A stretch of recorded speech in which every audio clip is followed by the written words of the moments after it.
Hello everyone, welcome to சைலோஸ் channel. ரொம்ப நாள் கழித்து நான் மினி விலாக் எடுத்திருக்கேன். வாங்க பார்க்கலாம். இன்றைக்கி சிட் அவுட்டில் டேபிள் ரோஸ் வச்சுருக்கேன். அதை பார்க்கலாம். பாருங்கள், 2 பூ பூத்துருக்கு, அழகாக இருக்குது. ஒன்று மெஜெண்டா கலர், ஒன்று எல்லோ கலர். பார்க்குறதுக்கே ரொம்ப அழகாக இருக்குது. பாருங்கள், இந்த மாதிரி ஈஸியாக வளர்கிற ஐட்டம்லாம் வைக்கிறதுக்கு எனக்கு ரொம்ப பிடிக்கும். மணி பிளான்ட்டு, டேபிள் ரோஸு அந்த மாதிரிலாம் வைக்கிறதுக்கு. பாருங்கள், க்ளோஸாக காமிக்கிறேன், எவ்வளோ அழகாக இருக்குன்னு பாருங்கள். இன்றைக்கி பாப்பாவுக்கு என்ன லன்ச் பண்ணியிருக்கேன்னு சொல்லிவிட்டு வாங்க பார்க்கலாம்.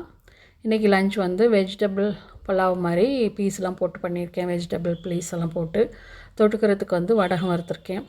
அப்புறம் ஸ்நாக்ஸ்க்கு 4 கடலை உருண்டை வச்சுருக்கிறேன். இவ்வளோ தான் இன்றைக்கி விலாக். தேங்க்ஸ் ஃபார் வாட்சிங். மறந்துடாமல் சப்ஸ்கிரைப் பண்ணுங்கள். பாய்.